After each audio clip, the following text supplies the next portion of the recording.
What is up, everybody? How's everybody doing? Welcome to another 49er Minded at RSF 49ers collab. I'm Bashar. This is Raj. How you doing tonight? I'm good, baby. It's Friday night, and guess what? Ricky Pearsall is playing on Sunday. I'm hyped up, man. I'm hyped up too because guys like you and me were going on and we were like, oh, they opened up the practice window for Ricky Pearsall, but Shanahan likes to be conservative and he's not going to pull the trigger. And lo and behold, when I saw the news pop up that Juwan Jennings wasn't going to play, not that I didn't want him to play, because of course I want to see Jennings out there, but I got a glimmer in my eye, like thinking, okay, watch, they're probably going to activate Pearsall. Yeah, I had a feeling because all week Juwan Jennings was hurt. He had the hip injuries. It was big news update when I saw that Jennings had the hip issue earlier in the week. And then boom, here comes Ricky Pearsall. He could be the savior this week. He honestly could be the savior. We'll talk all about him. But yeah, overall, I'm feeling great. I'm just so happy for Ricky, whether he has a catch or not, Bash. Just the fact that he's able to play football is insane, man. The guy got shot in the chest 6 weeks ago, August 31st. It's October 20th on Sunday when he plays, and he's going to be playing like it's crazy. It's just mentally, I don't know how he's able to get through it. That's tough. He's a tough man. He's a warrior, and I think he's going to be the boost of energy, the motivation, the juice. He's going to give this team that something they just haven't had. He's a great route runner. He's good at separating. I think this is going to be one of the X factors. And, the Niner rookies have been special this year. Can you imagine Ricky Pearsall going out there and having like a big impact or scoring a touchdown or something? Like, oh man, the Niners stadium is going to be rocking. It's going to be loud with Pearsall. When he comes out, it's going to be so crazy. And that kind of momentum is going to carry on with the team. Like, I think the Niners are going to just rev off that. It's going to be a lot of energy. And I'm sure Pearsall is going to be like gassed out after the fact, but I'm hyped up, man. I hope that. Yeah, no, I hope he's. I mean, as much as I want to see him out there, I do hope he's in football conditioning. Because anybody who's played football or any other type of sport, like being conditioned to run on the treadmill or being conditioned to run sprints, isn't the same as actually playing in the actual sport. The actual sport will have a different feel on the body, and especially with the momentum and the mental aspect behind it. He should get pretty pumped up from the crowd, though. Feed off the crowd. It's gonna be a lot of fun. I'm excited to see Ricky Pearsall. I saw a little bit. I know you posted some videos on your RSF 49ers Instagram page. Ricky Pearsall was running the routes, and the first thing I thought to mind, and before I even typed it in the comment, because I typed it, but everybody else typed the same thing I was typing because they saw what I saw. It's like, damn, look how crisp he's running those routes, and it's just that little short edge, that in the short little area, tiny little area, he's just running like crazy, and from side to side and zigzagging. And I'm just assuming that should help us out big time in the red zone. Yeah, in the short areas. I think so. Yeah, absolutely. That route running is what's going to be like.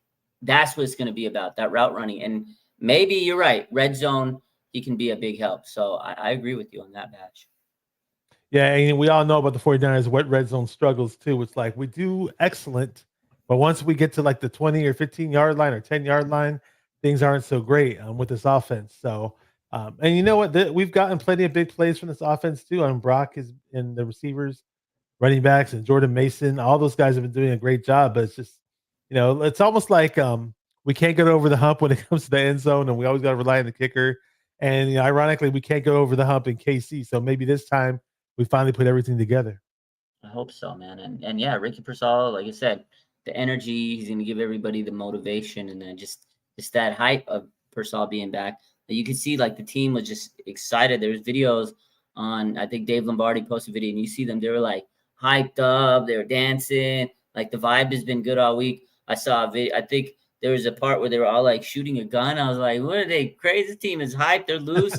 They're ready to go, man. It's Trent Williams was like, he was fencing, he was like, yeah, baby. They were just loosey-goosey.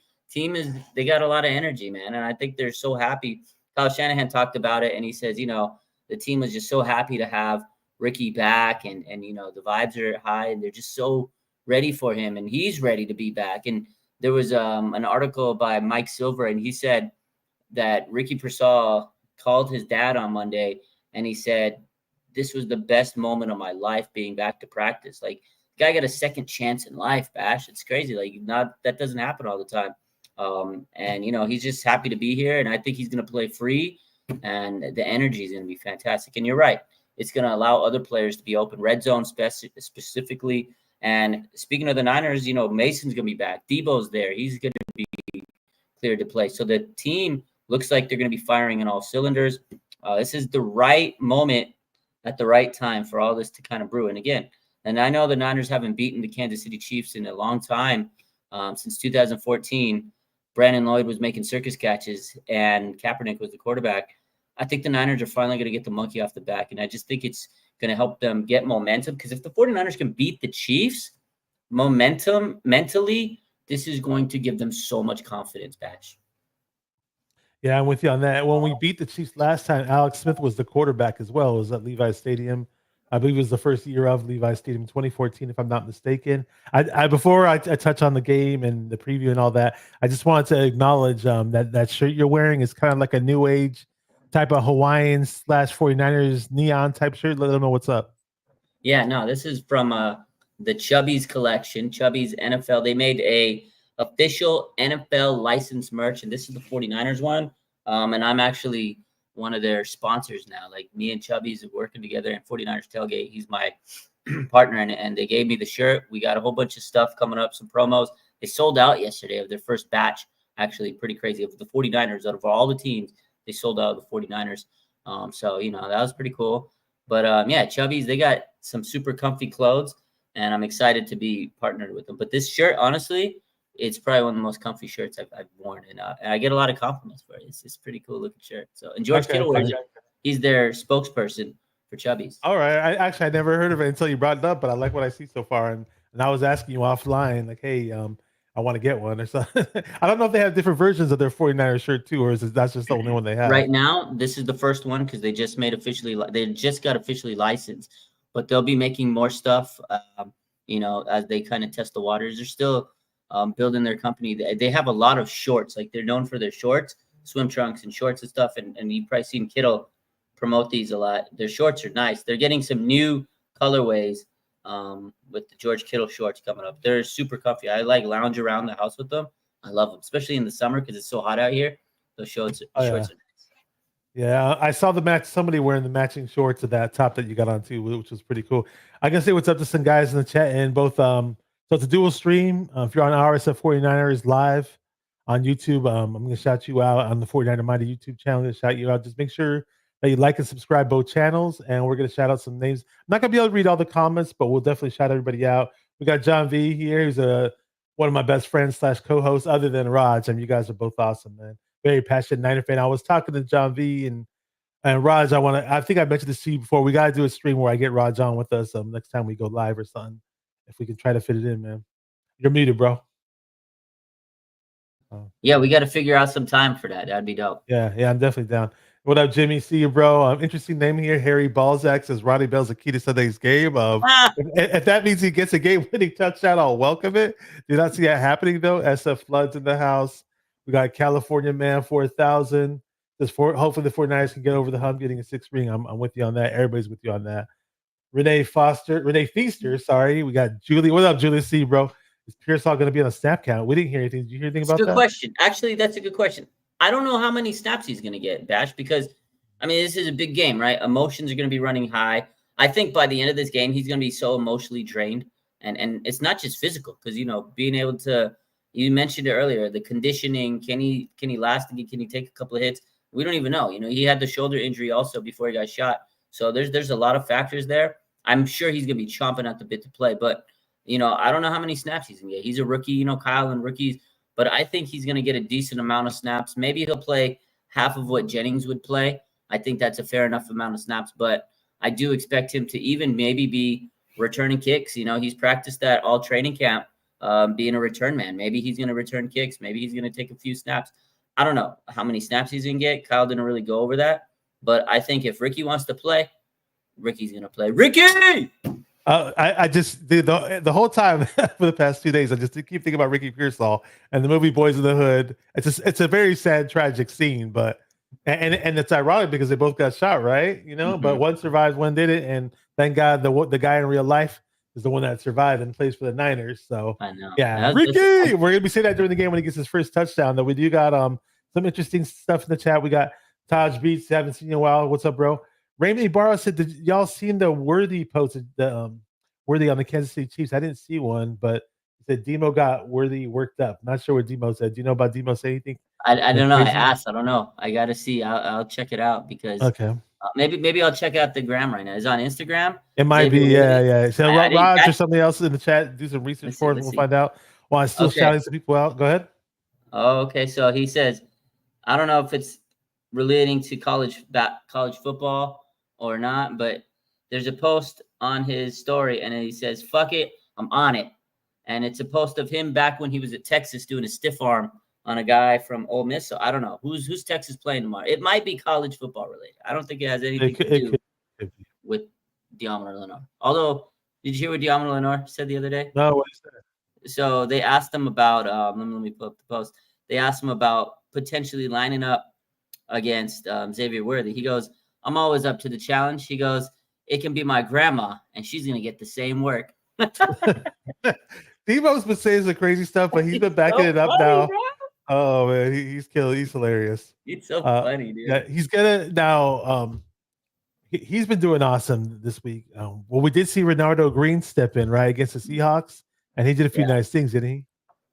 Yeah, Renardo Green was, like I said, the rookies this year have been so good, man. Like it's just been one of those really good years for rookies so far. I don't want to gas them all up, but Mustafa, interception, first career. Renardo Green, first career interception. And those were the only 2 interceptions of the season. You got Dominic Puni playing outstanding, getting high praise from Trent Williams every day. And then you got a guy like, Isaac Guerrero came in and sealed the game last year. Like, it's nice to see these rookies moving. I don't want to see Ricky Purcell. He was the crown jewel of them all. He was the first-round pick. So nice to see the rookies stepping up. Big test for Dominic Puni, though, against Chris Jones. What do you think about that? That's going to be pretty – that's going to be a lot of fun to watch, in my opinion. Hopefully it works out in the Niners' favor. And we had guys like Burford and Feliciano playing last year. Burford wasn't doing too bad in the Super Bowl last year, and unfortunately, he got hurt at the wrong time. And then Feliciano wasn't doing too bad, and then Burford stepped in, and we all know what happened there. I'm not going to get into details. Don't want to remind anybody about any bad vibes or anything like that. But Puni, man, he not only does well for himself, but he does well for whoever's next to him. If McKivitz lets somebody slip through, or if Brendel lets somebody slip through, there's a good chance that Puni's going to cover them. And the stuff that Puni's doing in both the pass blocking and the run blocking is pretty exceptional. He's probably my favorite 49er guard, or like the best 49er guard I've seen in a Niner uniform since Mike Iupati, in my opinion. I think Puni, if they said Puni made the Pro Bowl at the end of the season, if I was in a coma and I woke up and it was like the Pro Bowl and they said Dominic Puni's the starting, Pro Bowl right guard, I'd be like, okay, I believe it. I'm with that. So yeah, it's gonna be interesting though. Jones is we all know how badass he is, Chris Jones, and he bats down balls, he gets sacks, he gets pressures, he stops the run. He's just a beast, dude. So it's gonna be a really, really tough test, and I'm gonna keep my eye on it. You're absolutely right. Chris Jones is, the guy you got to stop. This is a big test for Puni and the 49ers O-line. I mean, this is the biggest game of his career so far. Dominic Puni's played great. The film has been fantastic. They're going to have to give Chris Jones the Aaron Donald treatment, but I don't even know if that's going to, because the 49ers have had a hard time against Chris Jones throughout their time they've played him. So tough. And like you said, in the Super Bowl, he was the game wrecker. He's the one that changed it up. So I'm a little worried, not going to lie to you, but I think, we lost him. I think Dominic Puni can, and I think he will have a big game, tough matchup, but he's just really been putting in some work this year. And like you said, at the end of the season, if somebody was to tell you that Dominic Puni's a Pro Bowler, I wouldn't be surprised. He is playing at that level, and it's nice to see. But this is his biggest matchup, and I'm certain the Chiefs are going to throw, Chris Jones on that side against Puni, and they're going to put him wherever they feel they can exploit. They know the film. The Chiefs, they got a great coaching staff. They know exactly what to do. They know the film. They know the Niners.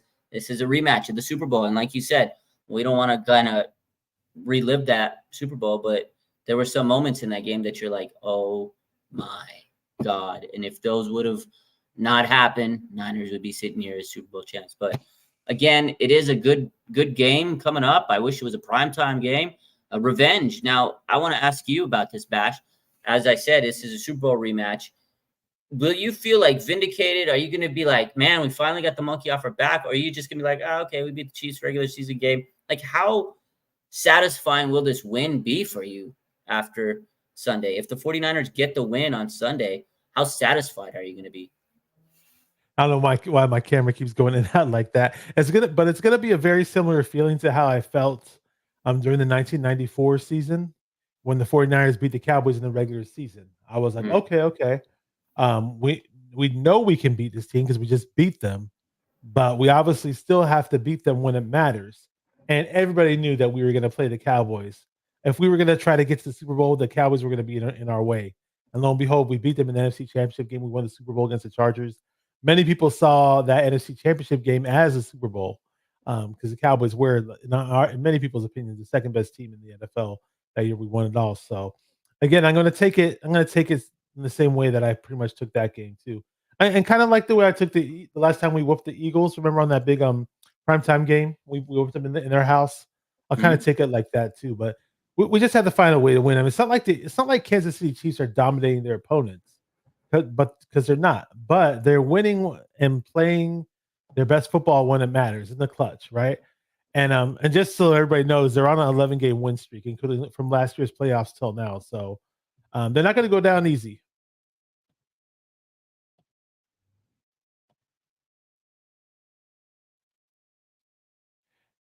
Still there? Yeah. I don't know. Okay. Let me say what's up to some people that I didn't shout out earlier. We got Christine. She was up in here earlier. We got Victor. See, what's up? And we got who else? SF Flood 452. I don't know why my camera keeps doing that. It's kind of funny. Devtopia is up in the house. Pretty much got everybody. My camera keeps going out, but it's all good. I can hear you. Okay. Not sure why it's doing that. Give me a second. If you want to touch on a few things, just give me a moment. I want to fix this really quick. All right. Good. My boy got technical difficulties. We'll fix it up. But yeah, I know it's not a revenge game per se, but in a way, I think it kind of is because the 49ers have lost to the Chiefs last 3 games, right? 2019 Super Bowl, they lost 2 years after that. They got routed at home, and then last year's Super Bowl, right? Like it sucks. I know it's not going to give us all the clarity we want. It's not going to make up for the Super Bowl losses. And, Trent Williams said they're not going to be popping champagne bottles. They're not going to be having confetti falling down. But I think mentally, the Niners need this win. They mentally need this victory. Like, they have to be able to get over the hump.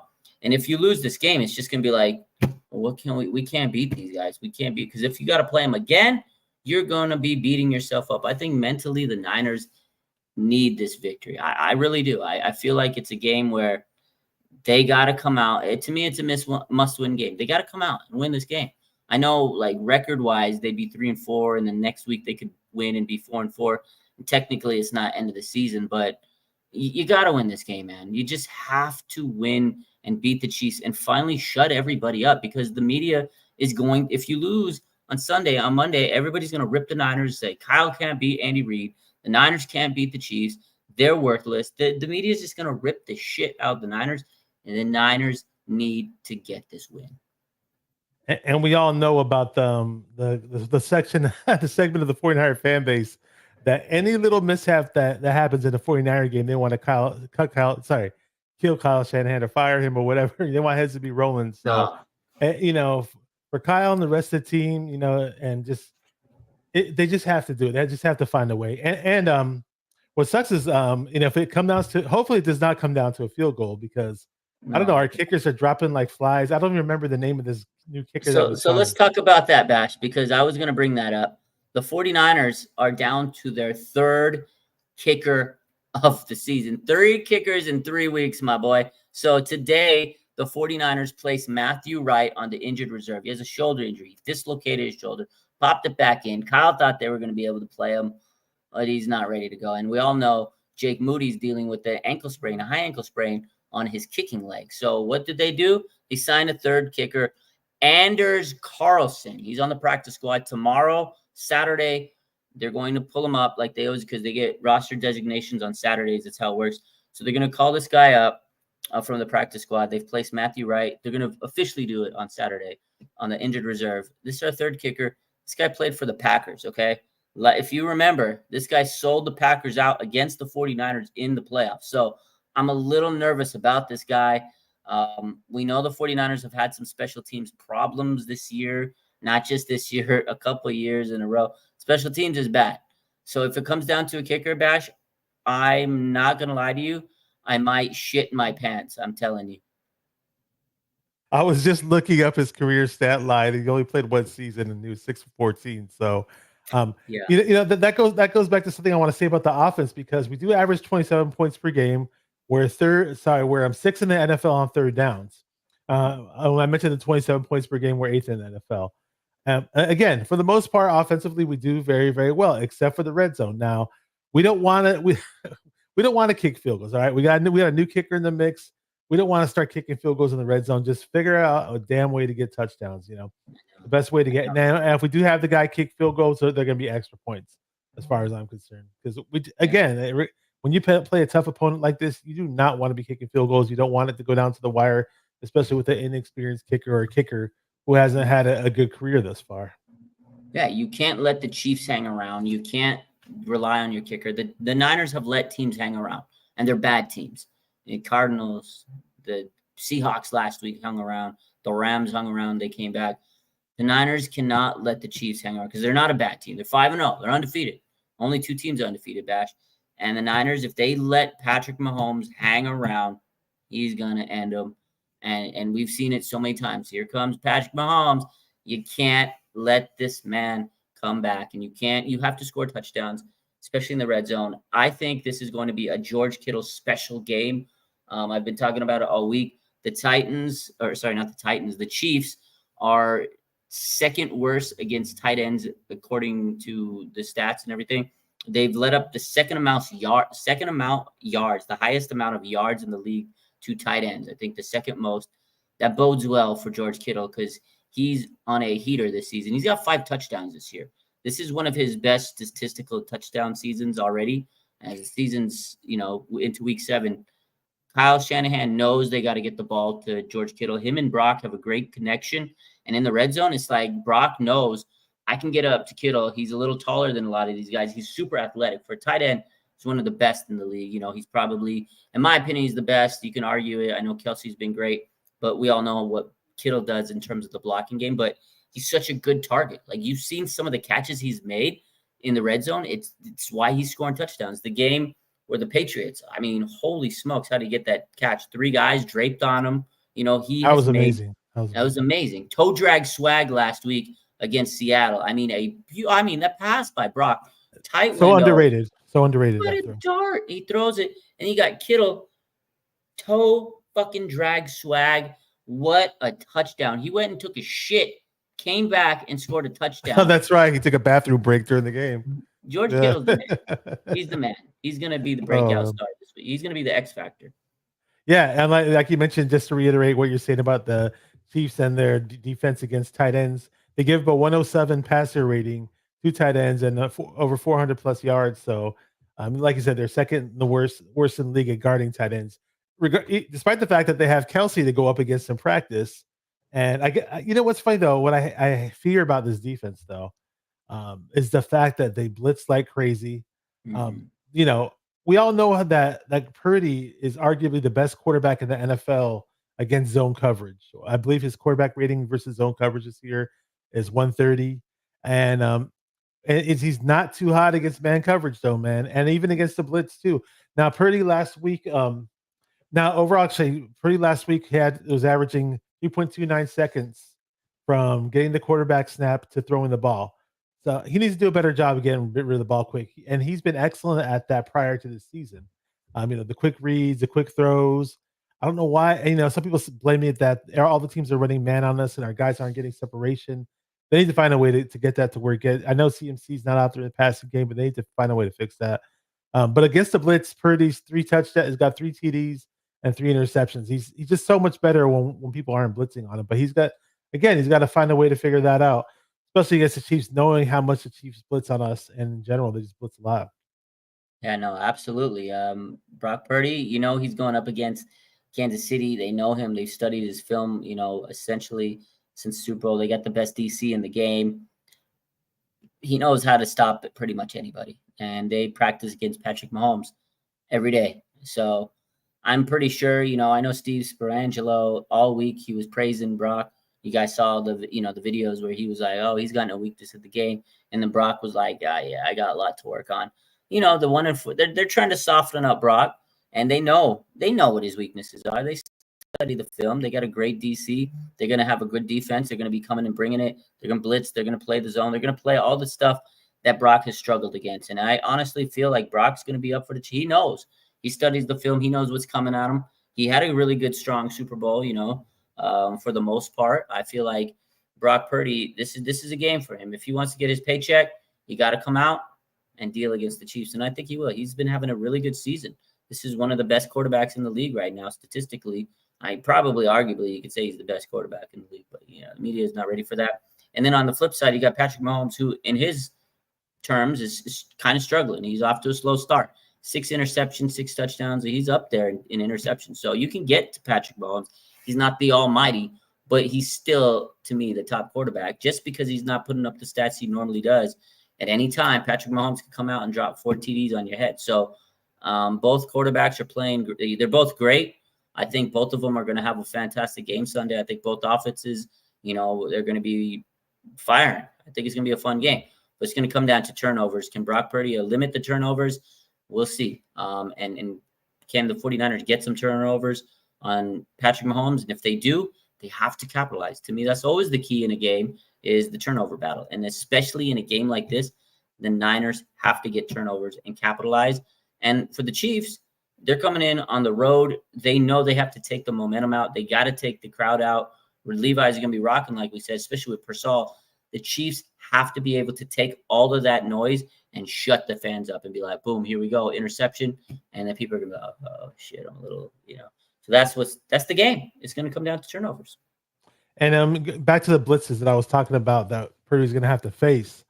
Seattle only blitz 20% of the time. On average, the Chiefs do blitz 34% of the time, and 35.6% of the time they get QB pressures, which is a pretty high rate in my opinion. I just fear Spagnuolo's defense when he does those crazy blitzes. They got 9 sacks, and Chris Jones leads them with 3. And also they do have George Karlaftis as well. He's a pretty good defensive end. They will be without one of their edge rushers today. Right. So there was some news today. Talking about that. I can't think of his name. Let me pull the post up. So it's all good. Yeah. They're going to be without Mike Dana. He's ruled out, so he's going to be out. So that's big. They lose a guy right there. It's going to put more pressure on a guy like Chris Jones. So he's good though. So I mean, at the end of the day, it's still it is what it is. They've been playing with injuries their whole season, just like the Niners. No excuses. They're 5-0. And then Juju Smith has a hamstring injury. He's questionable, but Andy Reid said he'll probably be able to play. So, they're coming up. I think their big weapon is going to be Xavier Worthy. They're banged up in the running back game. Kareem Hunt, they signed him a couple of weeks ago. Niners are going to have to stop that run. Fred Warner is going to have his hands full with Travis Kelce. And I'm guessing, if I'm looking at this right, if I'm Andy Reid, I'm not throwing it to Travis. I'm not throwing Travis Kelce on Fred Warner. I'm going to avoid that. I'm going to run away from Fred Warner, and I'm going to throw it on Devondre Campbell, who's been absolutely horrible. So if the 49ers can maybe rotate D Winters or Jalen Graham in there, if they can do that, I think it would help. But also they're young, they're inexperienced. I don't know how they're going to bode well against, Travis Kelce, but I think they can play better than Devondre Campbell because he's played very poor football this year. But Fred Warner is going to have to really step up. And that linebacking crew is unfortunate because they don't have Greenlaw. They've really been missing that energy. And Fred Warner's been playing 10 times more effort than he has all season. And that's why he's been having defensive player of the year type season. Like, he's always been great. But this year, Fred has had even more work to do, and he's playing great because, he's living up to those expectations. All the pressure, he's handling it. But this is going to be a big game for Freddie. So, and Travis Kelce finally woke up last week. He was kind of dormant all year. And then last week I was like, oh, here comes Travis Kelce just in time to play the Niners. Yeah, and Kelce averages 4.8 catches per game, 45.6 yards per game. Nothing overly impressive, but don't sleep on him. Never sleep on him at Mahomes, as far as I'm concerned. The last game that the Chiefs played, Juju Smith-Schuster had himself a nice game, 7 receptions for 100 yards, and Xavier Worthy, like you mentioned, he's a big time speedster, big play type threat. Doesn't really get crazy yards per game, averages 5 yards per game. He does have 2 touchdowns, both were big plays. The 49ers rush defense, though, as far as stopping Kareem Hunt, and he's been over like 80 yards per game for the past 2 games or so. 49ers give up 4 yards a carry. Not that impressive in terms of run defense, in my opinion. I would like to see a lot more of Evan Anderson out there, though, undrafted free agent. Nice little young D tackle. And as far as the mixing in the DNs, I call him Sam O. Sometimes I'm going to try to say his name properly. Now I just had it up on my screen. It's just pronounced Sam Okuanu. Okay, so I guess I got it right. What's your take on number 91 and how he's doing out there? Oh yeah, dude. Sam O has been fantastic. I don't know if you've heard the story. How he really came about. There's some stories Grew up in about him. Liberia. Yeah, Yeah, Liberia. Exactly. And he didn't come from much, and he really found football late in his life, and he's been really spectacular for the 49ers in terms of bench player. And the guy that was brought up through a practice squad, and they called him up. He's been good. I think he's been a pleasant surprise. 49ers are going to need that. I feel like they've played better on their D line once Hargrave went down, which is crazy. I think they've been really hungry. You guys like Sam O, Kevin Givens, and it's Evan Anderson, like you said. They really did step it up. Jordan Elliott and Malik Collins. The guys have really been playing hard, but they're going to have a tough task to go up against the Chiefs. And then trying to get Patrick Mahomes down. Chiefs, they've typically had a good O line over the years, but this year they're not as strong as they typically are. But it's still going to be a rough matchup. You know how it is. I feel like I was reading something the other day about their tackles. They're kind of having a down year. They've allowed 23 pressures so far.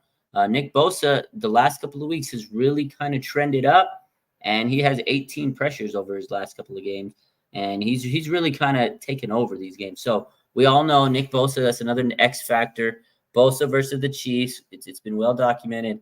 He's always been getting held. I remember last year before the Super Bowl, they asked him, like, what do you think the Chiefs do that's so effective? And he says they hold a lot. Like, straight up said it. We've seen that there's pictures of him getting manhandled. There's a picture where it's like his whole his whole sleeve is ripped off, and he's like, so that's going to be a big matchup. But I think this defensive line has really stepped up, and can they stop the run? That's the key, because if they can't stop the run, it's going to be a long game. It's going to be a long game. I 100% agree. I believe it was 14 pressures that he had against Seattle. He wasn't putting up big time sack numbers or anything like that against Seattle, but he was making his presence felt. A lot of people overlook they think that if you're not getting sacks, you're doing nothing out there as a defensive end or D tackle, which is totally not true. You can cause all kinds of disruption without even sacking the quarterback, and we all know how valuable Bosa is to this defense. But one interesting thing about the 49ers, though, because I'll watch this team and I'll see, I always mention how in awe I am of the Chiefs and their blitz packages with Nick Bolton, who's an exceptional linebacker, by the way. I'm not a big dude, undersized type guy, but he's somebody out there that doesn't get as much praise as he should, in my opinion. And as great as the Chiefs are at blitzing, the 49ers are worse in the league in terms of success rate versus at blitzing on themselves. And in terms of running defensive packages without blitzing, they're best in the league. So when they just run their regular 4-man front, they're awesome. They do great. But when they blitz, they're not successful with it. So Sorensen and Brandon Staley, they need to find a way how to get some of these guys on blitz, whether it's Mustafa on a blitz, Lenore, Fred Warner, somebody's got to pick up the pace and step up. Yeah, you're right. Somebody's got to step up because they've been slacking all year. And I feel like they finally kind of got into a groove over the last couple of weeks, but they have to play at a high level this weekend against the Chiefs. So we'll see. I like what I've seen out of some of these guys. Like you said, Mustafa, they kind of stepped in, and he's really giving them a jolt. Renardo Green, maybe these youngsters can give him a kick in the right direction. Like you mentioned, Evan Anderson. So these guys, I feel they get hungry when you're not getting paid like the big dogs, like Hargrave and everything. You're going to work harder so you can make that money eventually. So I like what I've seen, but Nick Sorensen, this is a big test for him. This is the toughest game he's had to coach as a defense coordinator. And you talked about Kyle maybe getting a lot of, attention if the 49ers lose this game. Nick Sorensen is going to be truly under the microscope. So the 49ers have to win this game, not just for themselves mentally and the record-wise, but there's a lot of stories that are going to come out of this game. And I'm telling you, man, Nick Sorensen, he's already been under the microscope, and the 49ers need to get this win. They need a good performance against Patrick Mahomes and a good offense here. So, again, there's going to be some big matchups. You got Xavier Worthy. You got Travis Kelce, like we mentioned, Kareem Hunt, who's coming in for Checo. And he's getting better every week. He was a little rusty when he first came out on the team. He hadn't played in a while. But anytime you have those guys, Patrick Mahomes and Andy Reid, you got your work cut out for you. So on the flip side, though, the 49ers, they've been banged up, but they're relatively getting healthy. I know we lost Juwan Jennings, but Debo, Kittle, Mason, they're all back, baby. They're all ready to roll. It's going to be good. And we mentioned Persall earlier. I really feel like the 49ers have the ability to take these guys down. It's just going to really come down to what we said, those X factors. Chris Jones, can the 49ers get to Mahomes? Can they get those turnovers? Can Kittle get some touchdowns in the red zone? And can the 49ers special teams show up and not make mistakes? To me, that is the other part of this team that has always been an X factor. You got to win all three facets of the game: offense, defense, special teams. And the 49ers special teams has been a nightmare. People want to put Sorensen under the microscope. Oh, yeah. But what about the special teams coordinator? Like this guy, to me, this is where I feel like the 49ers, if there are going to be changes in the immediate future, this is probably where you change first, because special teams has been a disaster, in my opinion, over the last couple weeks. Like, there's been games that the 49ers lost is because of special teams. So the 49ers, they got to get this special teams under control this weekend. And again, if it comes down to a kick and the Niners miss, I'm going to be so sick. I'm going to be throwing up on Levi Stadium. You read my mind. I was just about to say we need to address the elephant in the room because, like, for example, like when Robert Saleh got fired, right? Everybody was like, oh, let's fire fire Sorensen and bring in Saleh. And, and then I believe you were one of the first guys to put it out that Saleh is going to be spending time with his family, vacating and, just taking some time off of the game. So that move wasn't going to happen. But the more immediate move that it seems like, unfortunately, I don't want to get to this point. I'm hoping this guy turns things around. But shout out to 49 throwback. He said Brian Schneider will be fired if he gives up another big kick return. The coverage has been ridiculously bad. I mean, it's been terrible. I mean, I'm one to bitch and moan about, I hate these new kickoff rules. But I feel like looking back now, we're already in week 7, like all these other teams in the NFL have figured out how to cover these new kickoff rules. But we obviously haven't, and whose shoulders does it fall upon? Obviously the special teams coach, right? So you know what? We did bring in Adrian Amos. Now, from what I hear, he's excellent at coverage. Not sure if he's as good as coverage now at this stage of his career. Not sure if he can be a Tyshawn Gibson guy. And they might be working him on special teams. I'm not sure if you heard anything that I didn't hear. If you want to touch on that. Yeah, so this is a guy they brought in. He's a veteran, right? A guy that I think a lot of people are expecting him to be like the Tyshawn Gibson 2.0. But I don't know. I don't see it as that way. He's a little, he is an older veteran like Gibson when he first came in with the team. He does have good coverage skills. The Niners needed some depth at safety, right? They needed it. Hufunga's injured. He's on the IR. Mustafa, he's a good young player, but he's a rookie, and he's coming off an ankle injury. So those are issues. Jair Brown, he's good box safety. He needs better coverage skills. They need a guy that can cover. George Odoms, he's a special teamer. He's not going to be covering. So I think it made sense that they had Adrian Amos and brought him to the team. I've been saying they need a safety. They need a coverage safety. This guy can play coverage, but he can also do special teams work, and I think that's another reason they brought him in. Maybe kind of see both sides of that, special teams and play in the safety spot, the free safety spot, because they've been struggling, man. They've been really struggling in covering at the safety position. So I hope he could come in and have an impact like Tyshawn Gibson. He's a veteran, so it's good for the younger guys to have a guy like that's been in the league for a while. But his best days are probably, behind him. But, they say the same thing about Gibson. And he came in and he was a really big time part of this defense. And I was like, wow, okay, good leader. A guy like that is a guy that you don't have to teach how to play. He's been in the league for a while, so he can pick things up pretty quickly and get up to speed. So I thought it was a good signing. I just don't think he's going to be this elite player, but I'm optimistic. with his abilities.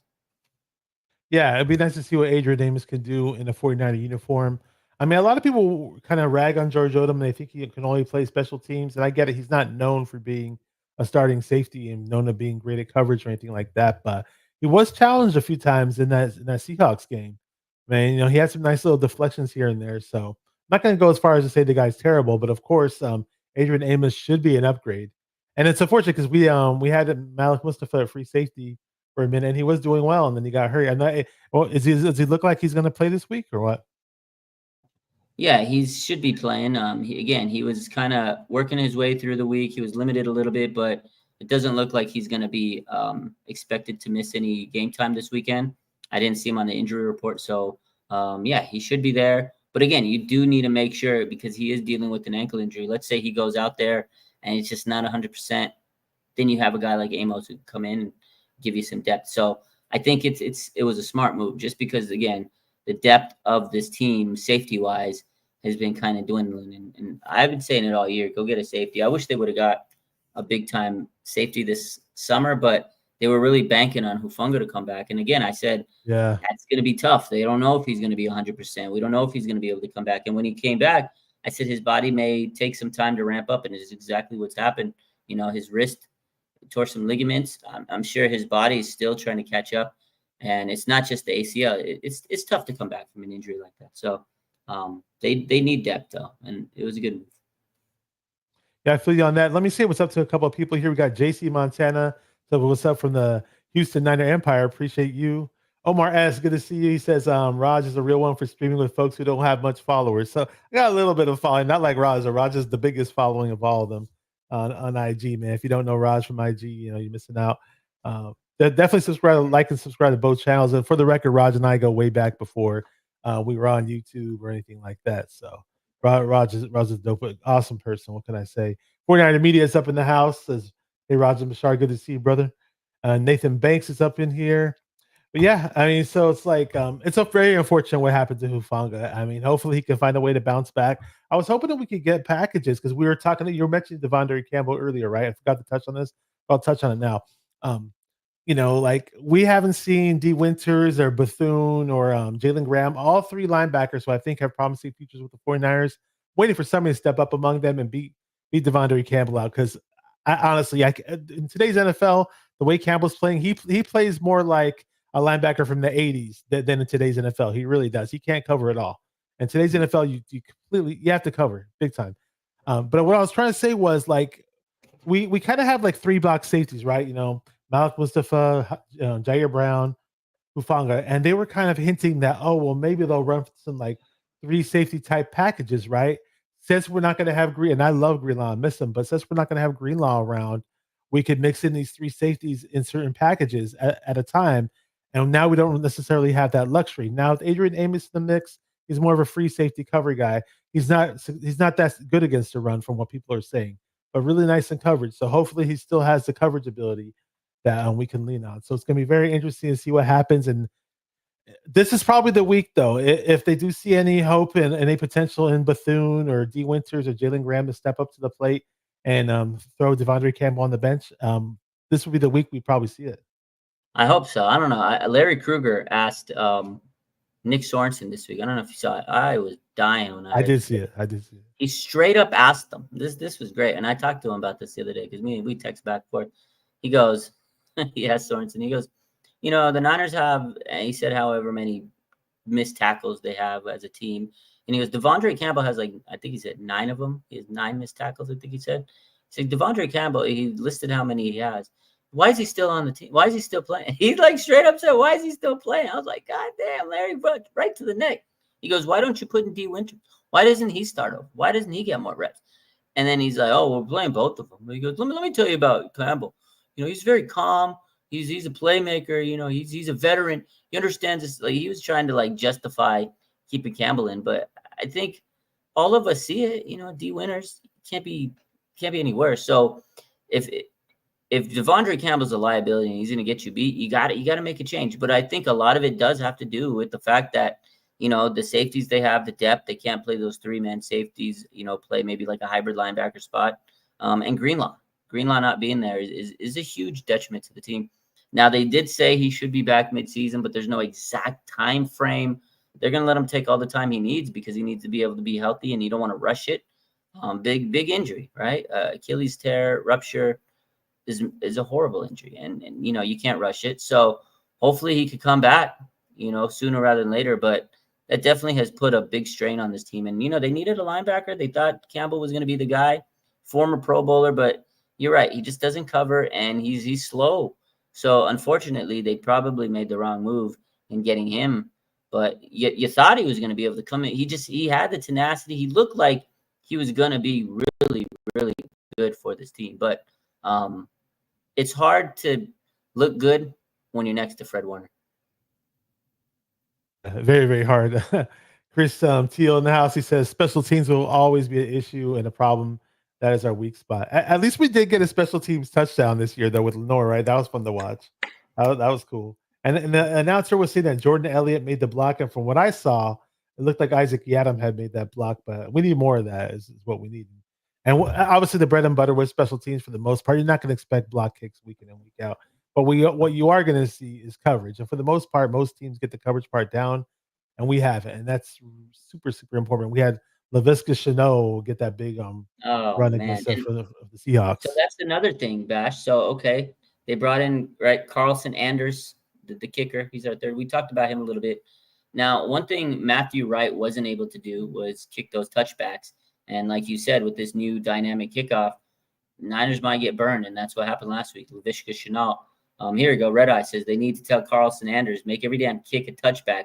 He says otherwise Niners lose. That they can't be kicking this ball. Yeah. And it's not a touchback. You can't give teams opportunity with the new dynamic kicking rule to return it. It's a little easier to get a kick return. So, and then the way the Niners special teams is, it's a bad luck. And we had our kicker get injured on the special teams trying to make a tackle. I hope that Carlson Anders isn't trying to make any tackles on Sunday. But again, overall, I do feel confident. I know we sat here and we just talked about Devondre Campbell.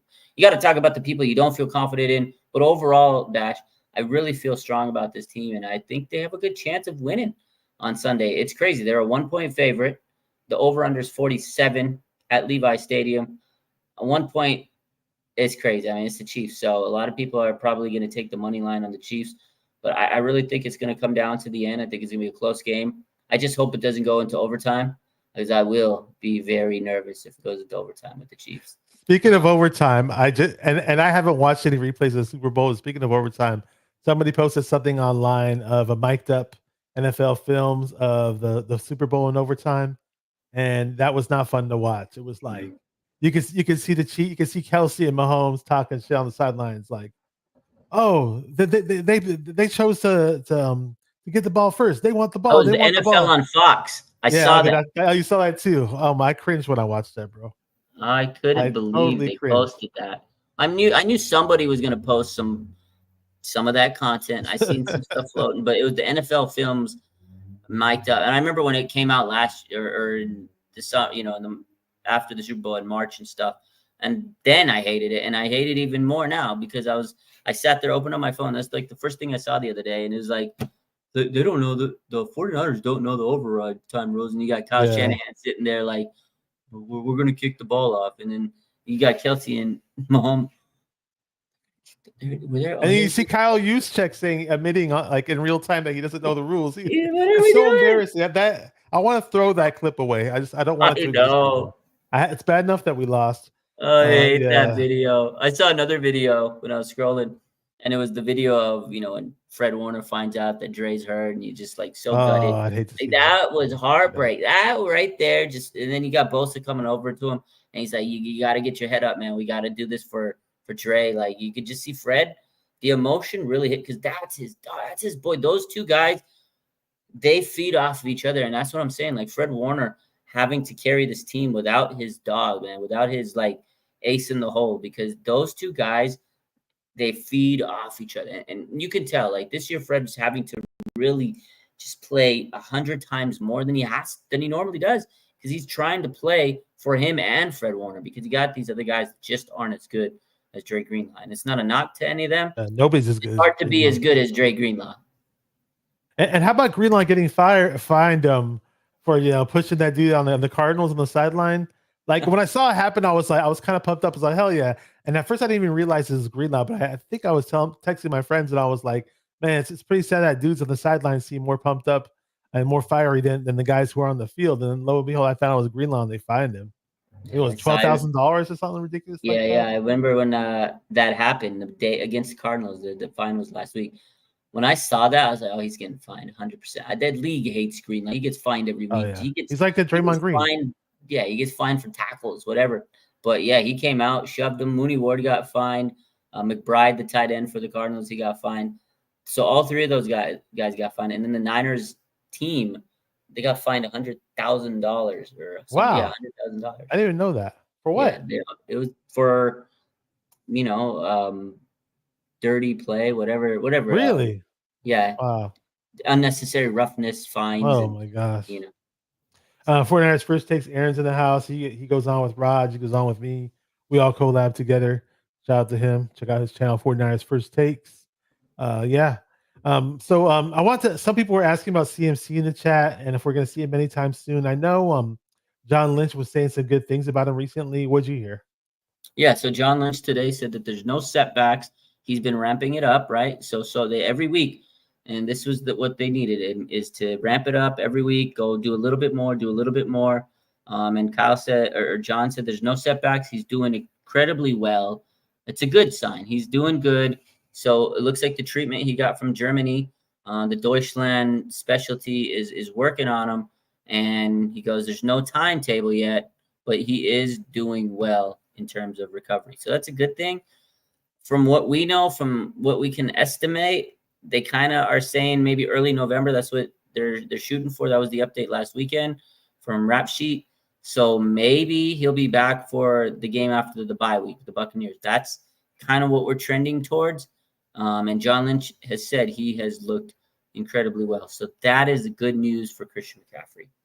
Yeah, I was thinking early to mid-November. This is before Lynch even said this a few weeks ago. I was thinking that just to throw out a wild estimation. Sounds like maybe sounds like I was right. And just as long, I don't care if they wait till December and he's right in December and we find a way to squeak out a good winning streak. Let's talk about Jordan Mason though, because Jordan Mason's the guy who's been carrying the rock as of late, right? And unfortunately, he was doing really nice against the Seahawks, and he had that injury. And any word on his injury? I hear he's going to play, but any word on his exact injury and what it's all about? And what do you think he's going to do in this game?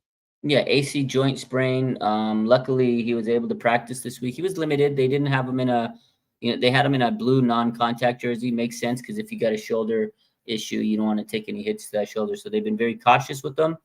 Kyle said the other day he's looked good. He's dealt with this injury before. And then John Lynch says he expects him to give it a go. And today they cleared him off the injury list, and he will play Sunday. But how much will he play? I don't know. That's a good question. I'm sure they'll try to be protective of it. And maybe Isaac Guerendo will take a little bit more carries than he normally would. So I think Guerendo might get 8 to 10 carries, maybe 12. And then, I think Mason could have about 15 to 18 carries. Normally would get more, but with the shoulder, you're going to be a little safer. So, but that's good news. Jordan Mason will be playing. He doesn't have the injury designation, but I'm sure they got to be very careful with that AC joint. It's probably a very low-grade sprain, the fact that he was able to come back this week and not miss any time. Yeah, it's good. It's good that Mason's back for this very, very important game. Somebody in the chat, Chris Teal, what's up, bro? He mentioned Juszczyk said Juszczyk could be the hidden gem for this game if you use a little bit more, since the fullback position is the unforgotten position. Juszczyk's almost like a pseudo tight end, so to speak. I like him out of the backfield in terms of catching passes. Really, really nice hands. Exceptional blocker. Not so much as a runner, unless it's like short yardage type situation. But hey, it would be nice to use him. I am happy that Mason's going to be coming back. Hopefully, he's the same Mason that we've been seeing. Guerendo, I was super, super hyped when he got that big run because I've been pushing to see this guy. I know he's kind of like an all or nothing type runner. I mean, he's a freak of nature, 6'2", maybe 6'3", almost 230 pounds, ran a sub 4.3 40. Didn't have too many reps in college, actually. He's kind of green. He's not the natural runner Jordan Mason is. He's completely different. But he's the guy who, when the blocking is right, either with Trent Williams and company or with Pooney on the opposite side, that he can bust a big run. And we saw that. I wish he would have stayed upright. Wish it didn't slide. I think they told him to slide. Maybe they had it set up because they wanted to see, Juszczyk do the little Levi's leap in Lumen Field with his wife and all that. And Kittle's wife was there too. But however they get it done, I am surprised that they didn't go after a veteran running back. Though I know we got Patrick Taylor in the mix, and the name is totally skipping my mind. But they were hinting some trade rumor, and it didn't sound like it didn't sound entertaining to me in terms of the name that was thrown out there for who the 49ers were going to trade for. The name, Miles Sanders, that's who it was, right?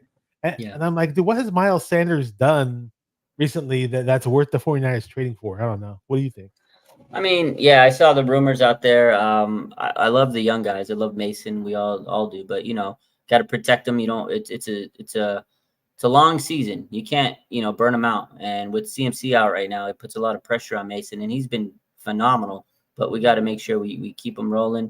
This is his first season where he's really had to carry the ball like this. He's never had this many carries. Eventually, it's going to wear out. He's going to tire out. But it's nice to have the rookie Isaac Orendo. He's fresh legs, but you're right. He's a player that's never really toted the rock a lot. He's always been a backup. So, you don't want to wear him out, and he's a rookie. So, yeah, here comes Miles Sanders rumors. He's a veteran. You can get him for cheap. You could probably get him for maybe a 5th or 6th round. You're not going to get him for much, 5th or 6th round pick. So, yeah, he may not be the most explosive player. He may not be the best, but he's a decent back, and he's available. Carolina's probably going to have a fire sale. You can get him for probably nothing, and you can add him to the mix for depth because you need to protect Mason and Garendo. And then when CMC comes back, you got some depth. Patrick Taylor, he's more of that special teamer guy. So I don't expect him to do too much. He'll get a few carries here and there, but, you're not expecting him to have a big-time game. So, yeah, I wouldn't hate Miles Sanders on the Niners. He was good a couple of years ago, but he wasn't like this all-world running back. But he would be good depth. I think that would be great depth. And, again, you could probably get him probably a 6th-round pick, Batch. Okay. Were you the one that was hinting that we may trade for Mostert? I saw that somewhere on social media. For who? For Raheem Mostert. Was that you hinting that? Oh, yeah. Well, there's a rumor. I didn't say we are going to trade him. So Maurice Jones-Drew said that the 49ers should try to trade for Raheem Mostert. And depending on how the Dolphins are in the next week or two, they might be fire selling a lot of players. And, Niners could get a little reunion with old Raheem Mostert. I wouldn't hate it. Be pretty dope. Speaking of fire sale, Devontae Adams went to the Jets. And because of that, I know Aaron's a big Max Crosby fan. He tries to sport the beard like him, kind of like for 49ers first takes. And Max Crosby's an awesome player. I hate the Raiders, but they have a great player on their team. I'm not going to sell them short. I just don't see a Max Crosby trade at all happening on this team. I'm sure I'd welcome it. Anybody would. Oh, we'd all love it. We'd love Max Crosby and Niners. Are you kidding me? Bosa, Crosby, the two coldest white boys in the Bay, man. That'd be crazy. I think we'd all love it. We'd be hyped up, but there's no way the Raiders are trading him to the Niners. The Raiders would never help the Niners out. A couple years back, the Niners tried to get Khalil Mack. They gave him more than any team offered, and they said, hell no, we're not trading him to the Niners to be petty. As long as Mark Davis is their owner, he's not sending him to the Niners. There's no way. I think he goes to Detroit. He's a Detroit guy. He's from, I think he grew up there, right, in Michigan. So the Lions might need to replace Hutchinson, and they got a lot of cap space. They might pull the trigger and take Max Crosby. Gotta unmute myself really, really quick. I was saying what happened to Hutchinson was terrible, by the way. I saw that during the game on that beat down of the Cowboys. I have a lot of friends and relatives that are Detroit Lions fans from the Detroit area. So prayers up to Hutchinson. Heal up quick. Since you mentioned the Raiders really, really quick, we're going to wrap things up pretty soon and get our predictions out of the way. I didn't want to add some comic relief to the show really, really quick because I thought this was really funny. For those of you who don't know, Tom Brady is actually a minority owner for the Las Vegas Raiders right about now. I'm not sure how that's going to work with his broadcasting job. I'm not sure what the conflict of interest is going to be. Ironically, he grew up as a Niner fan, but saw an opportunity to be a minority owner in the NFL. And let me just share this picture of Tom Brady since he became the new minority owner of the Las Vegas Raiders. He's sporting a different look now, so we're going to peep at that right now. And there you go. Hang on. Let me just... There you go. There's Tom Brady sporting the Mark Davis hairdo. Tom Brady's new look after becoming minority owner of the Raiders. That's what it says in there. Yeah, I knew you get kicked. Anybody in the chat just laugh it up. And yeah, there goes our good friend Tom Brady, the minority Oh, owner of wow. the Las Vegas Raiders. Somebody in the chat put Crosby would tackle Kyle. Why? Why would he tackle him? He says, Oh, man, that's some people, funny. Red Eye says Crosby's better than Bosa. That's a, you can argue about that. Not sure who's actually better. I'm happy with who we have, though. Sure, I welcome Crosby. I just don't see it happening. But let's talk about predictions, unless there's anything else you want to touch on.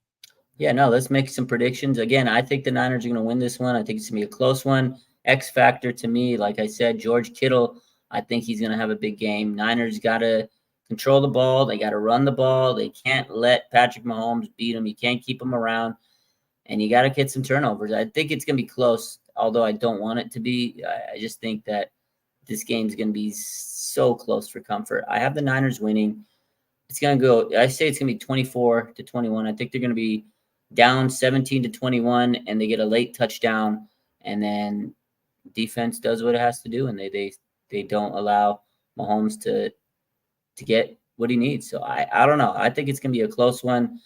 It's going to be a nerve-wracking game, but I got the Niners winning 24-21. I think Bosa and George Kittle, to me, are the two X factors in this game.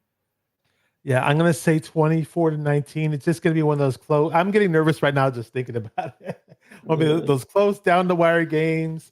The ball may bounce a certain way here and there. The ref may throw a flag here and there, or not throw a flag when need be. But we need to find a way as a team to overcome those. There you go. You got your flag ready. I'm gonna go also do a touchdown prediction for the first TD. If you want to follow my lead, go ahead. I'm gonna say Brock Purdy to Brandon Ayuk for the first touchdown. I don't know if you want to touch on that at all. But. Yeah, first touchdown, Brock Purdy, Ricky Pearsall, and the crowd goes absolutely wild. It's going to be the most viral clip of the week. Ricky Pearsall, touchdown. First one. We mentioned it earlier, and I really hope that'd be excellent if he does get the first touchdown. And in general, if he just gets a touchdown. And from here on out, the Levi's crowd says, Ricky! Like that becomes a thing. I'm for it. So let's see what else are the final comments in the chat before we wrap this up. Chris Teal says 31-21. The Niners win the ball management, and running the ball will win it for the 49ers. Yeah, unfortunately, we didn't have Mason for the entire game against the Seahawks. I think they had plans to give him the ball a whole lot more, but hopefully we do see that against Kansas City. Red Eye says Chiefs win. Kermit gets the ball last, and they have Harrison Butker to kick the walk-off field goal. Oh, that would hurt. That would hurt. That's the problem. If you give Patrick Mahomes the ball last, Red Eye, that's probably what's going to happen. Yeah. Any final words, Raj? I hope the Niners win. I'm excited. I can't wait to see Ricky Pearsall and just win, man. I don't care what the score is on. Yeah. I just want Niners win. Niners definitely need to win. I'm hyped up to see Ricky Pearsall for the first time. On another note, a more serious kind of sad note. I don't want to end off on a very, very bad note, but I think it's very important. A longtime 49er tailgater that I've ran into multiple times at Candlestick and at Levi's. Fortunately, he passed away. Serge Cruz. I'm not sure if anybody knew. If you see his picture, Raj, you probably recognize him. When the show's over, I'll show you his picture. You'll probably know who I'm talking about. But if for anybody remembers at the big tailgates with Tone, he always had those like tricked out little motorcycles, or I don't know. He always had some type of ride tricked out. I think he had a motorized sofa or something like that. Or that guy? Yeah. No way. Serge Cruz. It's really, really sad, actually. I really found out today, and I just want to send my prayers out to his family and prayers for his well-being. I just saw him last week. I know he was in LA. Were you in LA as well, or? No, he was at the game last week. I'm pretty sure. Yeah. I'll show you who he is just to clarify. I'm pretty sure that's who you're talking about. It's the same guy. Yeah. He always had like a tricked out little ride and tailgates, and he was a fun dude. Yeah, I know. I forgot to tell you before the show. It's just some crazy wild news that happened. Yeah, definitely rest in peace. We can have a moment of silence. Have a moment of silence really quick before we end the show, and let's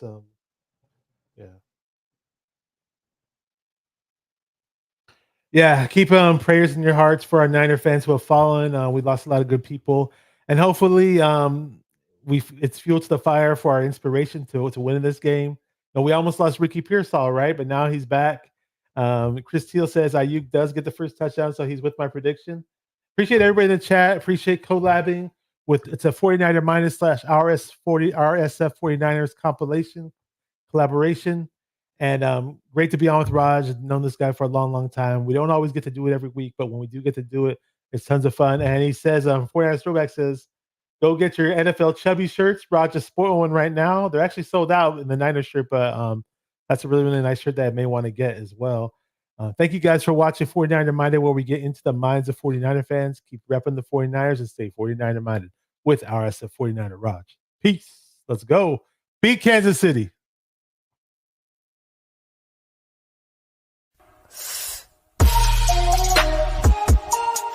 Come on, 49 faithful, let's get it. Because it's 49er mind. We gotta do this one time for the Empire. It's 49er mind.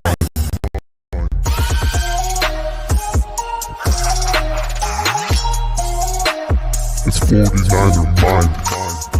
We gotta get that brick by brick done quick. 49er mind. Yeah, yo, we can't listen to them haters, man. 49er mind. We from the Bay. 49er mind. We them San Francisco 49ers. 49er mind. We got that red and gold blood inside us. 49er mind.